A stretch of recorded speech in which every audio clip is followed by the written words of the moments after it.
Welcome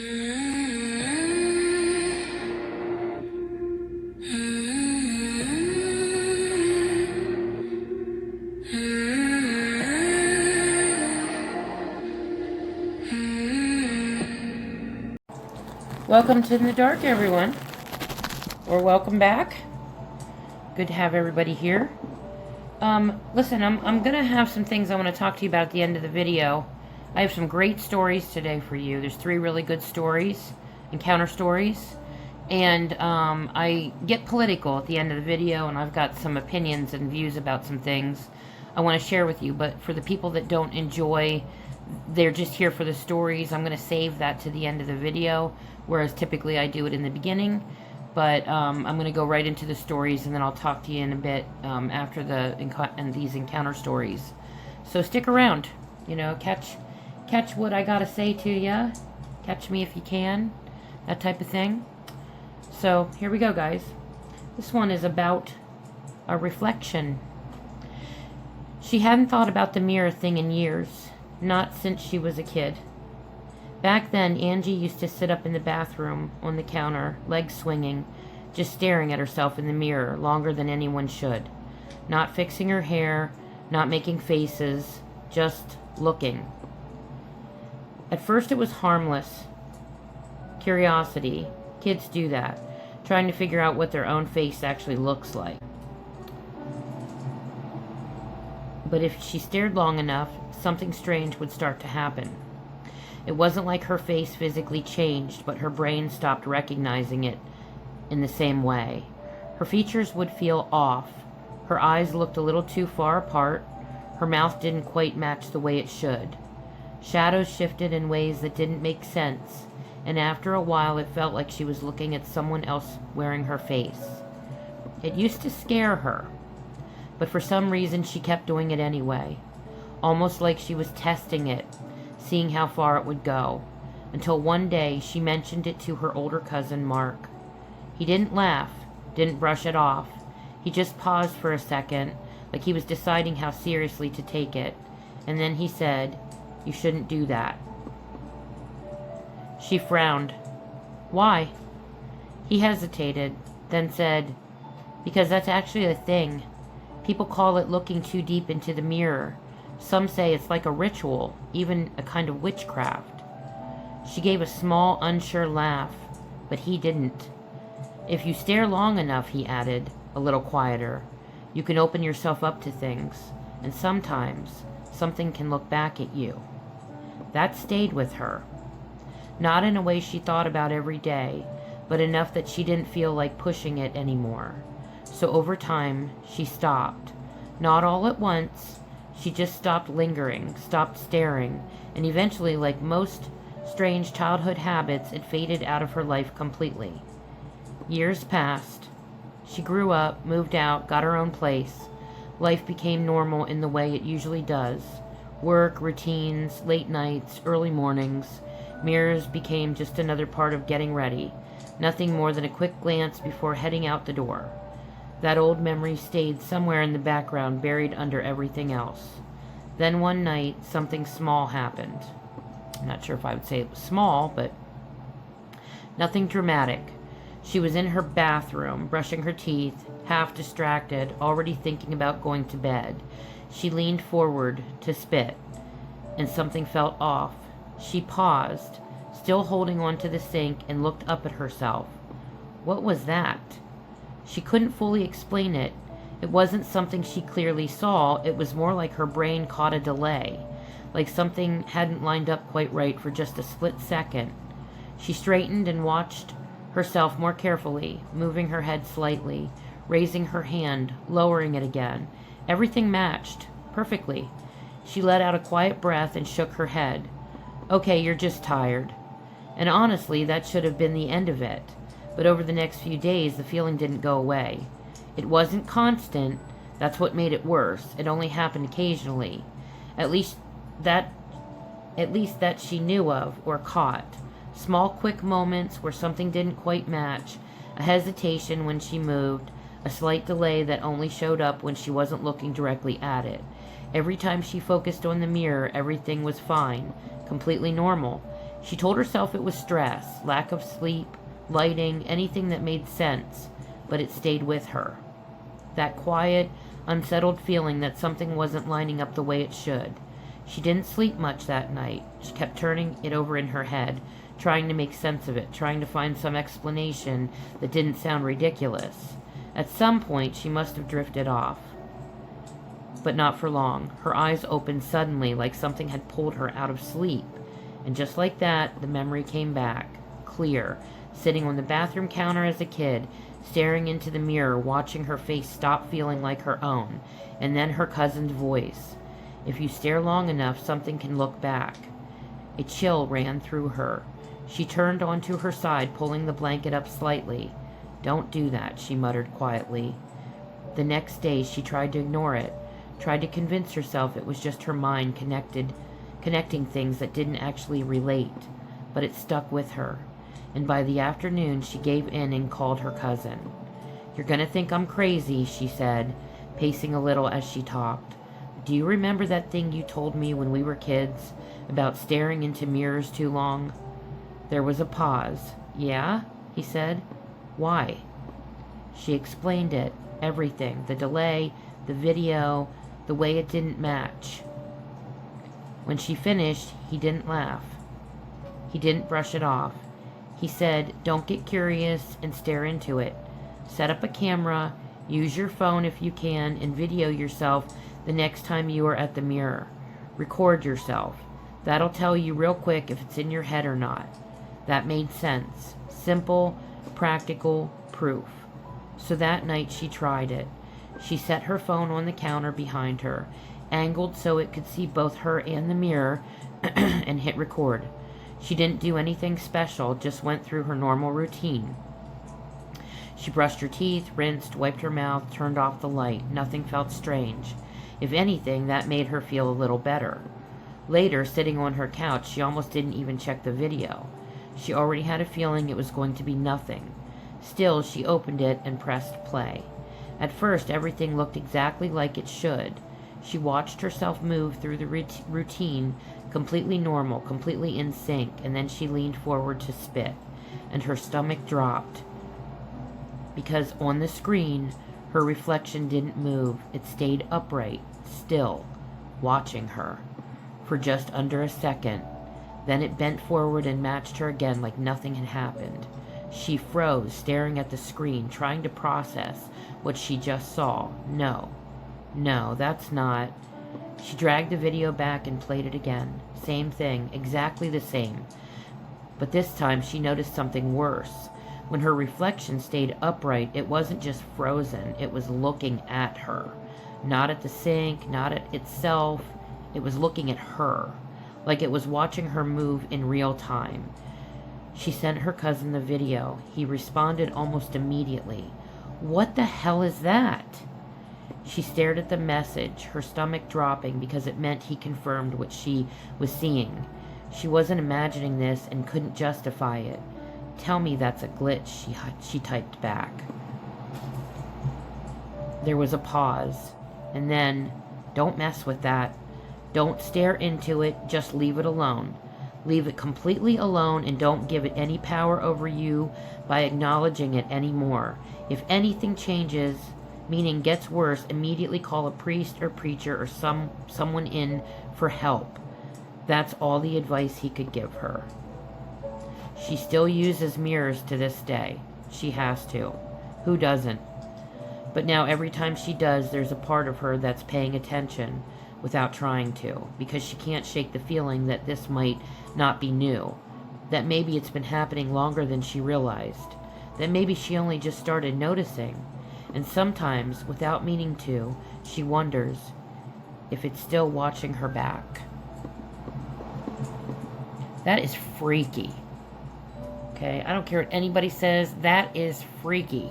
It's like something I think everybody, well, maybe not everybody, but a lot of people feel some weird stuff in mirrors. And, I've heard of this before. And there's even times like, you almost kind of test it out to see if, like, it could happen to you, but you don't really want to know. Really, awful stuff. Hang on a second. Gotta grab a drink of my slush, because I love slushes. Coke Ices are the bomb. The campers. I don't really tell this story anymore. Not because I forgot it or because it faded over time, but because every time I go back to it, it still feels just as real as it did that night. And I've never been able to explain it in a way that makes sense without sounding like I've lost my mind. But I'll tell you exactly what happened. It was just supposed to be a simple camping trip, just me and Mara. We'd done it before plenty of times. Nothing extreme, nothing reckless, just getting away from people for a night or two. The spot we picked that time was a little more remote than usual. Not dangerous, just quiet. Too quiet, if I'm being honest. Even when we got there, I remember noticing how still everything felt. No distant traffic, no planes overhead, not even many bugs, just wind moving through the trees. I liked it. Mara didn't. She said it felt off, but I brushed it off. Told her she was overthinking it like I always do. We set up camp, got a fire going, and by the time the sun went down, everything felt normal enough. The sky was clear, full of stars, the kind you don't see unless you're really out there. That's when she pointed it out. She told me not to move too fast, just to look up and slightly to the left. At first I thought it was just a star, maybe a satellite. But then I noticed it wasn't moving like anything I'd ever seen before. It stopped completely, and then it got brighter. Not like it was rushing towards us, but like it was revealing itself. And when it did, I could see the shape around it, a perfect disc, smooth, circular, almost too perfect. I remember feeling that shift in my stomach, like something wasn't right. It started moving again, but this time it wasn't drifting across the sky. It was coming down slowly, right towards the trees, and then into the clearing. It didn't make a sound, not a single one. It just hovered there, low enough that I could make out the underside. No seams, no panels, nothing that looked mechanical the way we understand it. Just there, right over us. I don't know how long it stayed like that. It couldn't have been more than a few seconds, but it felt longer. And then, without warning, it jumped over a large area of the sky. Then we watched it drop down like it landed. Oh, God. That is just awful. 1 second it was there, and the next it jumped over and dropped. Gone. Just like that. We stood there not really talking, both trying to process what we'd just seen. I tried to come up with something, anything that made sense. A drone, maybe? Some kind of experimental aircraft? But even as I said it, I didn't believe it. We felt really uneasy and started packing our stuff up. I guess feeling like we had some time to clear out of there, although looking back, I can't imagine what we were thinking. About 10 minutes later, everything changed again. The woods went completely silent. Not the normal kind of quiet, the kind where you still hear little things in the background. This was different. It was like everything had just stopped. You could even hear your heartbeat. And then we heard something moving, heavy, deliberate, not trying to be quiet at all. I grabbed the flashlight and pointed it towards the trees, expecting to see a deer or something. What I saw instead, I still don't know how to explain completely. At first I caught the eyes reflecting back in the light, low to the ground. Then they lifted, higher, like whatever it was had stood up. When it stepped out just enough for me to see it, my brain didn't even try to make sense of it at first. It just rejected it. It was big, taller than me by at least a foot, maybe more, covered in dark fur with shoulders that were too wide and too heavy. Its arms hung low, and even from where I was standing I could tell the hands weren't right. And its head, it looked like a wolf. But it was standing like a man, body like a man, almost.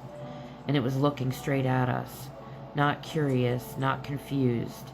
It knew exactly what it was looking at. Mara grabbed my arm so hard I thought she was going to leave marks. And that's when it made a sound. Not a bark, not a growl, something deeper, something that didn't sound like it came from something that should exist. That's when I knew we had to go and go now. We didn't finish packing anything, didn't think about the gear, the tent, any of it. We just ran. I could hear it moving behind us, faster now. Not sneaking, not stalking, coming. We barely made it to the car. I dropped the keys once, hands shaking so bad I couldn't get them in the ignition right away.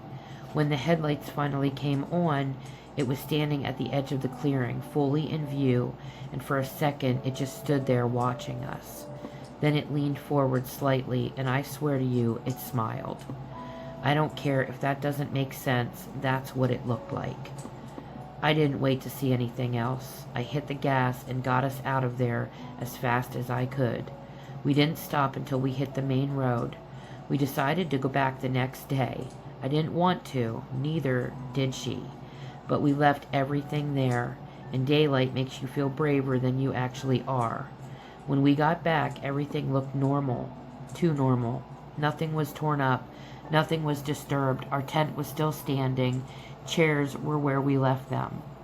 For a second, I almost convinced myself we imagined it, until we saw the ground.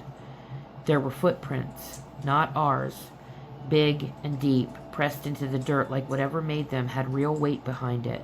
They came out of the tree line and stopped just short of where we had been sitting, like it had been standing there, watching us. And then we noticed something else.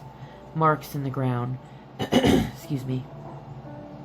Circular, evenly spaced, running through the clearing, through the exact spot where that thing had hovered, where we had been sitting. That's when it hit me. It didn't just pass over us. It came down, right there. And whatever was in those woods was there at the same time. We didn't stay long after that. We didn't pack everything, didn't try to figure it out. We left. And we never went back. Because I don't think those two things were separate, and I don't think it was a coincidence that they showed up the same night. I think there's a lot more to our world than we could ever imagine. Well, I bet that kept them from camping for a while. Unreal. This is just crazy the way this stuff is coming out. It's getting to the point where they're not hiding anymore, guys. These beings, it's just like in the Bible. It is literally what the Bible says. In the end times, men's hearts would fail them for what comes upon the earth. And that is exactly what we are seeing. And these beings are getting bolder. They don't care if they're being seen, and they are coming out in force. Like, there is a lot of sightings of all kinds of creatures. So you better make sure that you're packing some serious weaponry when you go anywhere. And I would not do it alone. I'm not saying don't camp. I'm saying, take some serious weapons with some serious ammo. The last story is called The Watcher. I've gone back and forth on whether I should ever talk about this. Most of my life I've tried to explain it away as something I imagined as a kid. That would be the easiest answer. Kids see things, they dream things, they scare themselves. But the problem is, this didn't feel like imagination, and it didn't happen just once. It went on for years. My name is Olivia, and I was around 8 the first time I saw it. I remember waking up for no reason. No noise, no bad dream, nothing like that. Just awake. The room was dim, just a little light coming in from the hallway, enough that I could make out shapes. At first everything looked normal. Then I saw it, standing near the window. It didn't move. It didn't step closer. It just stood there. I didn't scream. I couldn't. I think I was too confused to even react the way I should have. I just stared at it, trying to understand what I was looking at. It was short. At least that's how it seemed to me. Small but not weak looking. The shape of it didn't match anything I recognized. And it was watching me. Not in a curious way. More like it already knew I was there. After a few seconds, maybe longer, I honestly don't know, it was just gone. Not like it walked away, just gone. I told myself it was a dream. That's what kids do. You wake up, you're scared for a minute, and then you convince yourself it wasn't real. And for a few days that worked, until it came back. It wasn't every night. That's what made it harder to understand in a way. Sometimes weeks would go by with nothing, and then I'd wake up, and it would be there again, always in a different spot. By the door, near the closet, once standing in the corner like it had always been there. But it never touched anything, never made a sound. It just watched. The night that really changed things was when it got closer. I woke up again, same as before, that quiet, sudden kind of awake, and this time it wasn't across the room. It was right next to my bed, leaning over me a little, close enough that I could actually see it clearly. Its face, if that's what you'd call it, wasn't like anything I can describe properly.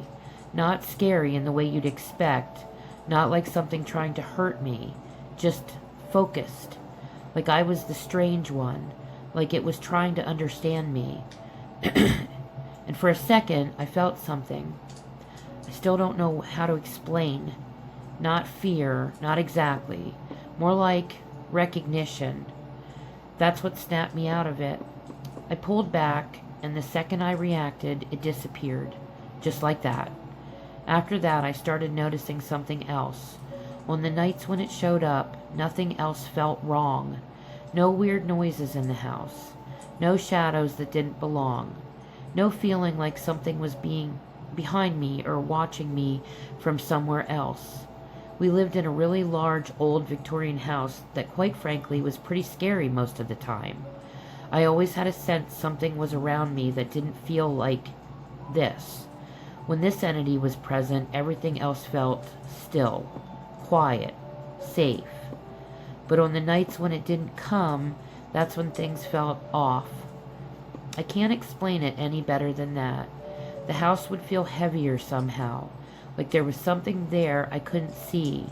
Not clearly, not directly, but enough that I didn't feel comfortable. I'd hear things sometimes, small things, a shift in the hallway, a sound that didn't match anything I could point to, and those were the nights I didn't sleep well. One night, I saw something I still think about. I woke up, and it wasn't in the room, at least not at first. I was looking toward the wall, toward the side of the room where nothing ever was, and then I saw it, not appearing and not walking in, but coming through the wall, slowly, like the wall didn't matter at all. It stepped into the room, turned its head slightly, and then moved into the same position it always did, between me and the door, facing outward. Like it wasn't there to watch me anymore, like it was there to watch something else. That's when I started thinking. It wasn't just showing up, it was staying. This went on for about 3 years, maybe a little more. Not every night, but enough that it became normal. At least as normal as something like that can feel to a kid. And then one night, it stopped. No visit, no presence, nothing. At first I thought maybe it was finally over, that I had just outgrown it, or grown out of it, the way people say kids grow out of things like that. But the house didn't feel the same. It didn't feel safe anymore. It felt empty. And I realized something I hadn't thought about before. I hadn't been afraid of it. I had been less afraid when it was there. I still don't know if it was protecting me or if it was making sure nothing else got to me first. Some good stories. I'm liking them. Keep them coming, guys. Anything you guys run into, any encounter stories, please send them to me. inthedark2021@gmail.com. Please, I would love to hear your stories. You can never get enough of these to share with other people. I think it's very important in this day and age that we are sharing everything we possibly can share. It's extremely important. So, I want to say something to everybody. First and foremost, anybody that has girls, especially, but girls and boys, anybody living in the United States, over in Europe, You need to immediately go out and get your girls into some kind of self-defense classes. And I'm not talking about mild self-defense. I'm talking about serious self-defense, as in martial arts. You need to get these girls trained in martial arts. You need to do it today. It should be a requirement even in school at this point, because of everything that is going on in this country. We are literally being invaded. Not by, I'm not even talking about people that are coming in from Mexico and, you know, just, not just anybody. Okay, we are being invaded by a cult. It is an evil, murderous, raping, pedophilic, oppressive, invasive, murderous, and I can't say the word murderous enough, cult of Satan. It is bloodthirsty and it is invasive. It is a political movement that has been labeled as a religion by Muhammad himself, who took the initiative when he was rejected initially. When he presented it, he was rejected. So he took parts of each one of the holy books, what you would call the holy books, to different religions, and he put a little bit in each one, so that when he represented it, he was accepted and called and dubbed a religion. Okay? That's how he basically got his foot in the door, so that it would have to be accepted, it would have to be acknowledged, it would have to be respected. Okay, this was a political movement of power turned into being recognized as a religion. He claimed to have an angel that appeared to him one night. What was Lucifer? Lucifer was the most beautiful, highest angel in heaven. He appeared as an angel of light. That is what he was called. He was the angel of light. This religion, this cult, this evil, evil, evil cult is a cult of Satan. People have got to understand this. Stop calling it a religion. Stop giving it that credential or credibility or whatever words you want to use. Stop. This has got to be dealt with. This cannot continue. It can't be left alone. It cannot be ignored. The number one thing that you can do right now is get your daughters, every single one of them, into some serious self-defense. And with that, do not let your daughters leave the house in dresses. Do not let your daughters leave the house in heels. Ladies, stop wearing mini skirts, outfits that make you look, dare I say, like a whore. Yes, you have been brainwashed to believe that this is what women do. This is how women present themselves. Get to the heart of this. Why are you presenting yourself that way? What's making you do that? Male attention or attention. You don't need this kind of attention that's going on right now. Trust me. First of all, you should never be outside of your house at 3 o'clock in the morning, 4 o'clock in the morning, 5 o'clock in the morning, when it's dark, unsupervised, or not with somebody. You're going to have to face the facts that we are not living in the same times we used to be living in. Do not leave the house after dark without at least one other person with you, preferably more, preferably with a male that's armed. Go out and buy some firearms, get your carrying license, make sure you have got weapons on you. Carry some, not just one, if you're going to go with the small containers, carry 2 things of pepper spray. Make sure it's an extremely potent mix of it. There are guns that you can buy if you're not comfortable carrying a gun. There are guns that you can buy. They're like $750, or they were online. That is a taser. You shoot it at the person. And I believe like a string comes out and it connects with the person and it electrocutes them. It doesn't kill them. It shouldn't kill them. But if somebody's attacking you, let's be honest, who cares? Okay? Don't run your mouth if you're with a man that can't protect you. But even so, don't run your mouth and expect the man that's standing beside you to protect you. Don't put him in that kind of jeopardy. Learn to know when to speak up and when not to. Read the room. If you're on a bus and you're surrounded by a bunch of men that are of the same nationality, that look like they're foreigners, look like they could be Muslims, these people that are coming in, they stick together. That's not a bad thing. It's just reality. So if you start running your mouth, and you're standing there with your husband, not only are you going to get hurt, but so is your husband. And then I saw something the other day on Facebook about, people saying, oh, this guy wasn't a man because he didn't stand up and speak up for his wife that started shooting her mouth off and some guy punched her. I believe he was an immigrant. I can't be sure of that because I didn't catch the volume. I didn't have my volume turned up, but I'm assuming he could have been an immigrant. Maybe he wasn't, but that's not the point. One other person noticed that he had his hand on a cane, it looked like. And I thought, well, no wonder. He wasn't going to put himself in jeopardy because she decided to run her mouth at that moment. You've got to be smart about this stuff. Okay, you're throwing yourself into a lion's den. And then you're looking around when you do something expecting somebody to sweep in and be your Prince Charming. It doesn't work like that. You're going to get yourself and him killed or hurt. So stop doing it. There's times and places to do that. I'm not saying not defend, okay?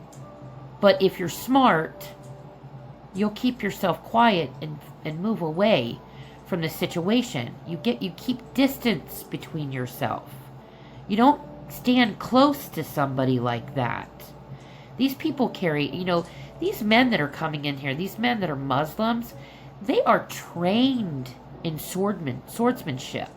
They are trained in weaponry because they can carry those things almost anywhere. They don't have to have a license to carry a sword or even a retractable weapon or a knife. They don't have to have licenses for that. They can carry those anywhere pretty much. I mean, not on an airplane and stuff, but you know what I'm saying. And with guns, it's a little different. Do not leave your house, ladies, wearing these outfits that draw so much attention to you.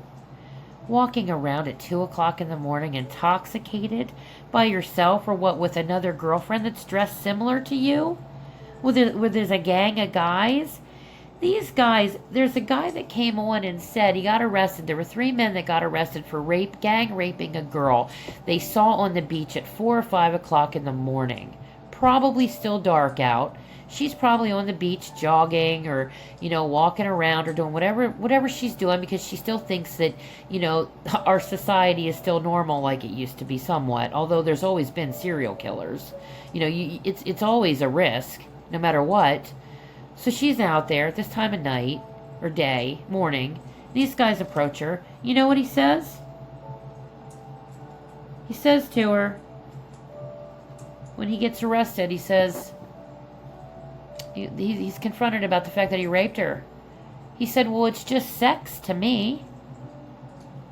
Because that's their culture. That's their culture. That is sex to them. Raping, oppressing, killing, abusing. This is the norm for this evil cult. This is the norm. When he looks at a girl and he decides he wants to have sex with her, her saying no doesn't matter at all to him because the women don't have rights. They don't have say. So raping a girl is just sex to him. It's no different than you going out and picking somebody up for a one-night stand. That's their culture. That's what they do. That's how they're bred. That's what they're bred to believe this from birth, you guys. It's all they know. They don't know any other way. And somebody Somebody let them all in. Okay, somebody let them all in. This was a coordinated effort to somebody somewhere. These people didn't all just get the same idea at the same time. Somalia, Iran, Iraq, Afghanistan, Pakistan, whatever countries, whatever third world country, right down to Mexico. They didn't all have the same idea at one time.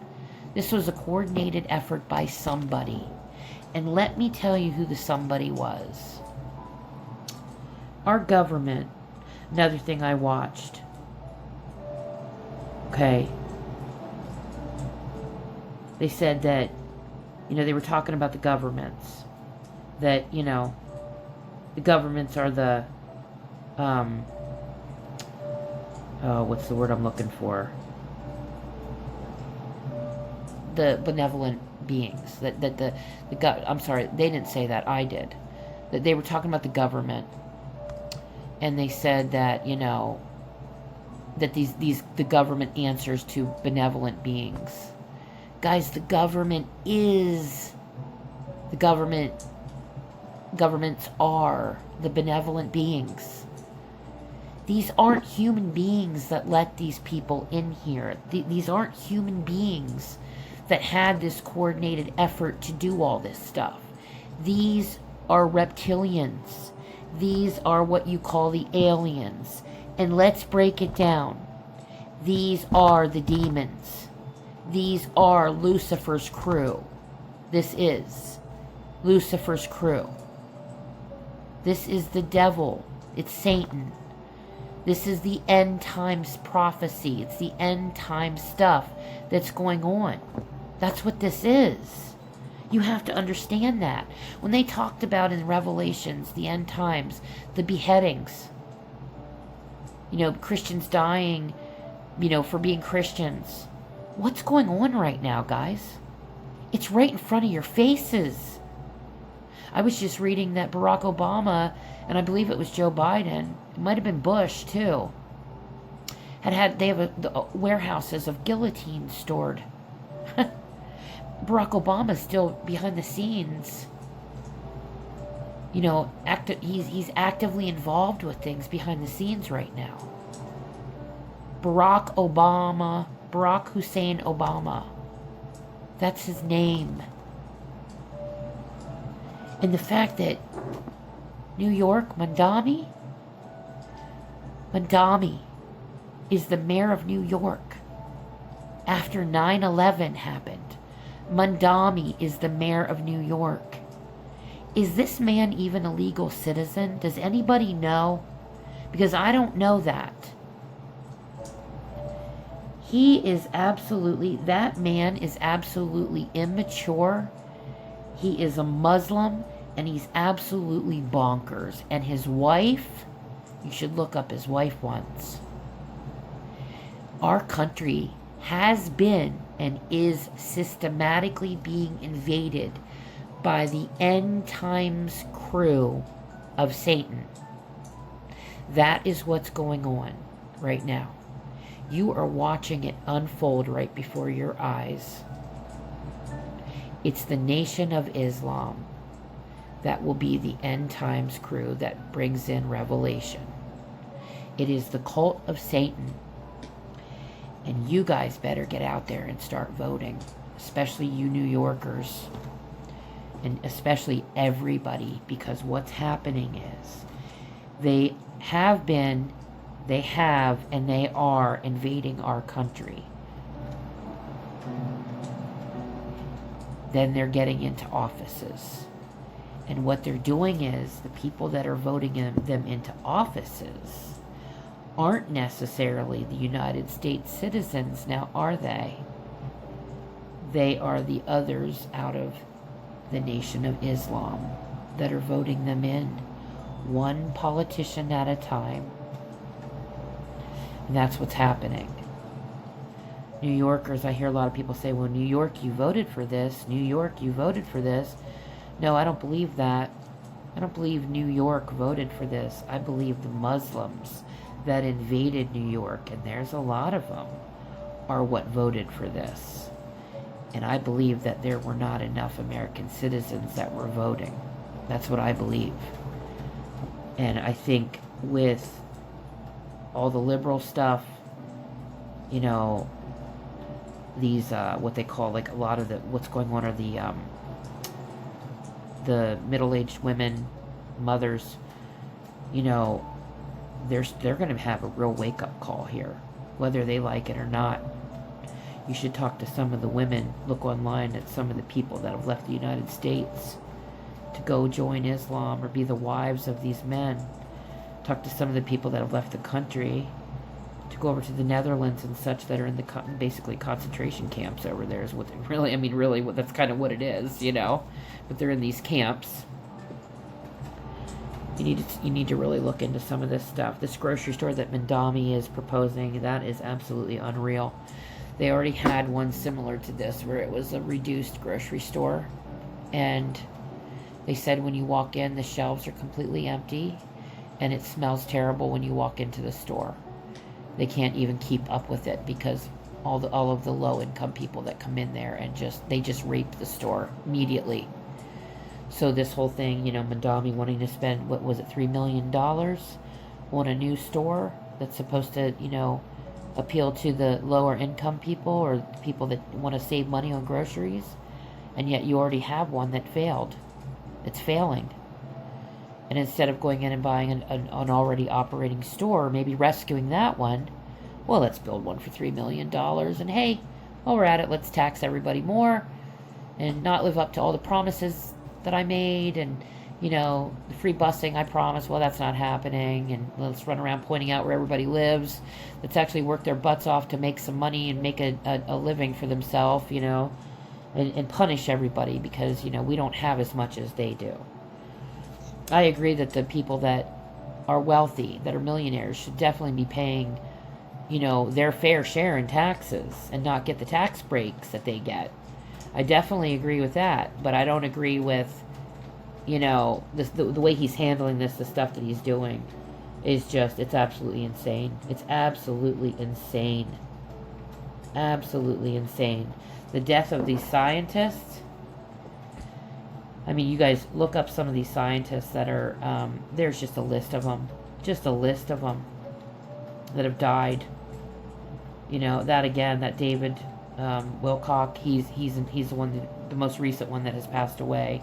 They said he killed himself. He either remembered, because there was some stuff going on with him where he was starting to remember past things that have probably been hidden from him, and he started having recollections, and he could have taken his life, but I doubt it.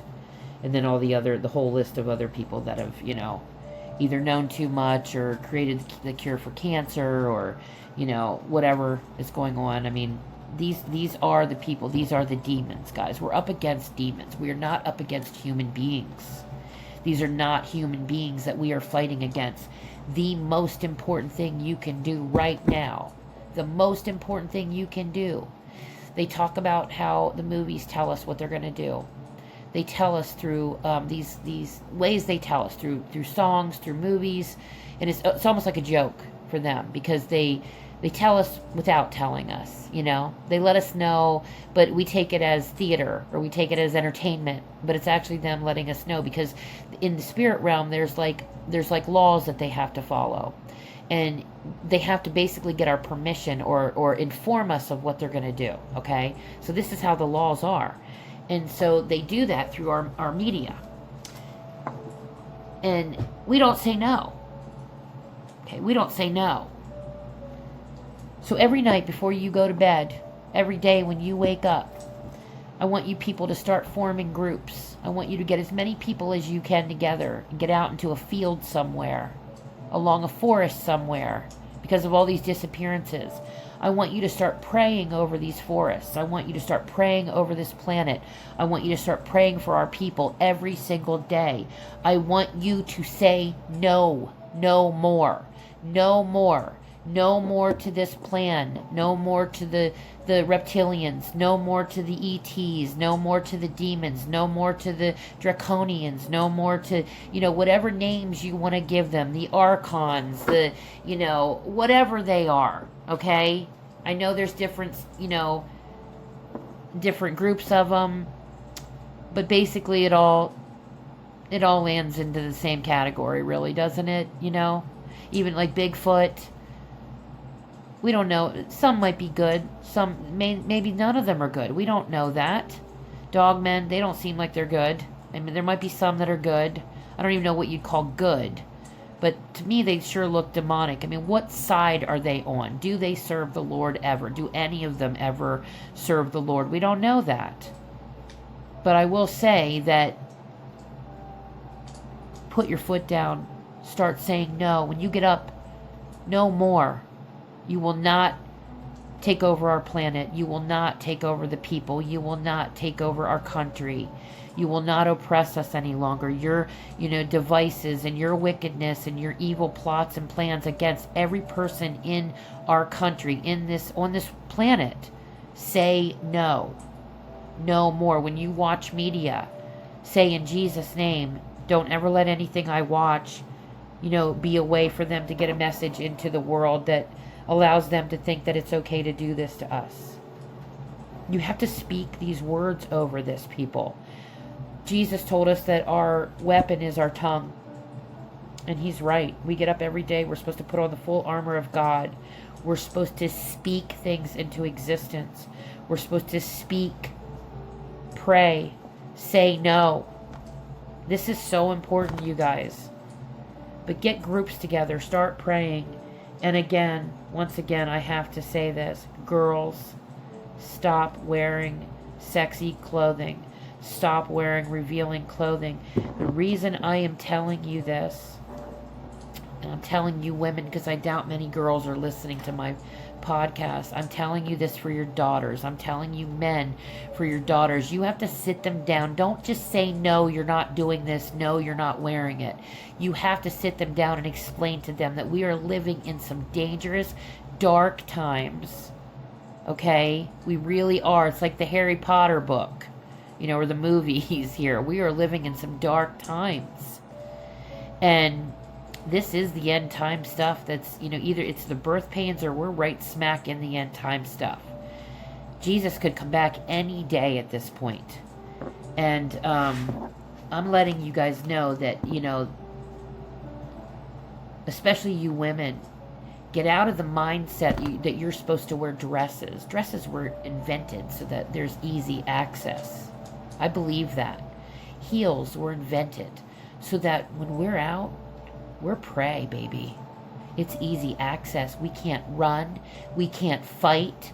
We can't kick. We can't jump. We can't do shit in those shoes. Stop wearing heels. You are making yourself prey. They are not the type of shoes you should be wearing in these times. You shouldn't have ever worn them. You can wear some nice flats. You can, if you had to wear heels, wear 2 inches, but don't wear them. Don't wear heels anymore. Start walking out. Wear pants. Get some slacks on. Some nice, classy outfits that cover yourself. I'm not saying run around in, the burqa, which I think is it's just absolutely ridiculous. People can hide weapons under them. There could be men under there. They look like absolute terrorists wearing those costumes. I'm saying dress classy, dress for stealth, dress for protection, dress for capability to fight, to run, to do whatever you have to protect yourself. Men don't run around looking like that.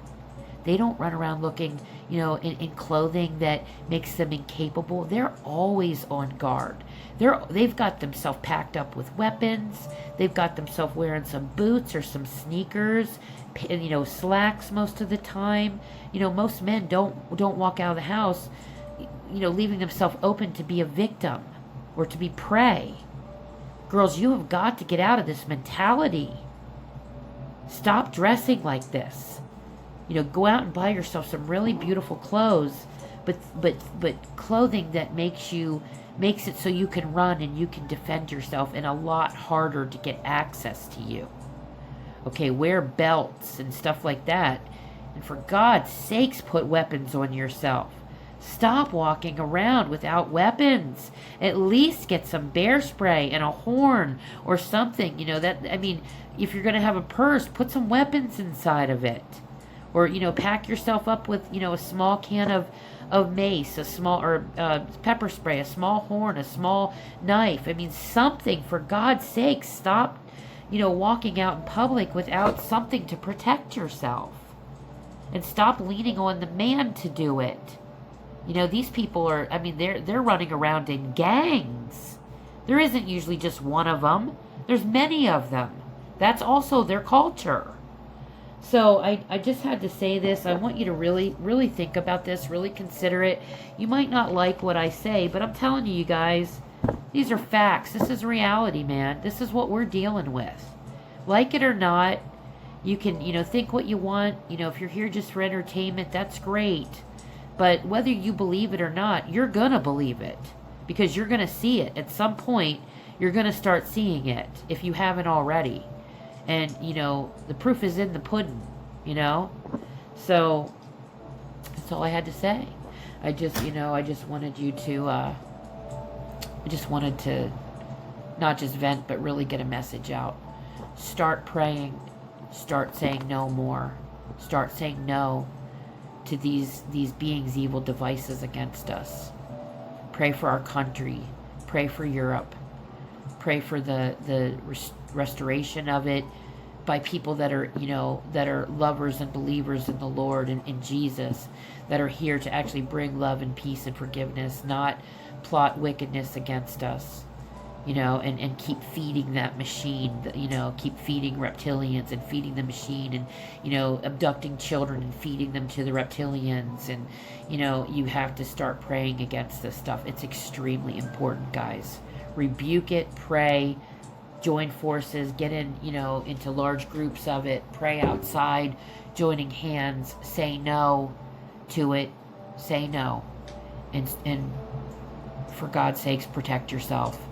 And dress properly, dress appropriately for the times, okay? If nothing else, do it for what's going on. You know, you're going to have to, you know, compromise here and acknowledge the fact that there's some stuff going on now that is new to us, new to our country, our countries. So, I love you guys. God bless you all. Send me your stories. Take care of yourself, and don't forget, I have a GoFundMe account up. Please find it. It's I have it up on my YouTube. I have it on my YouTube. So if you go onto YouTube, you'll find it in there. Please, please, please, please, please subscribe to not just Spotify or whatever, wherever you get your podcast. Subscribe on YouTube.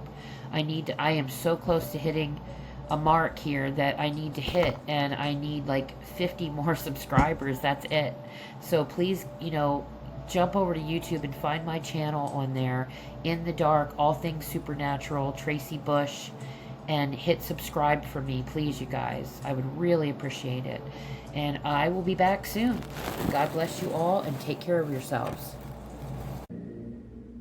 Porch light a hum, you lock your door. Say a little prayer like you did before. But something moves where the street ends. Branches bow low like they want in. We live in an unseen kingdom. Shadows breathing just beyond the glass. Creatures in the cracks of reason. Watching every promise that we pass, the safety that we swear we're living in is only paper in the wind.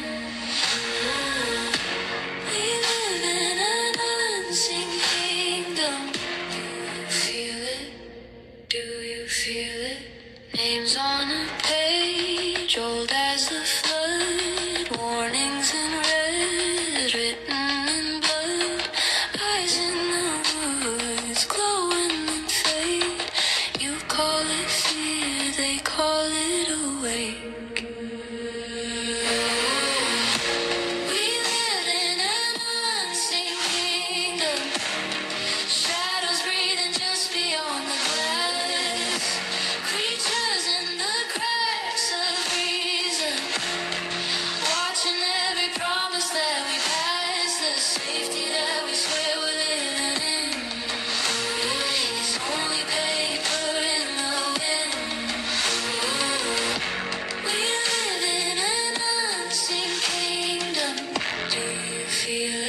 somewhere magical.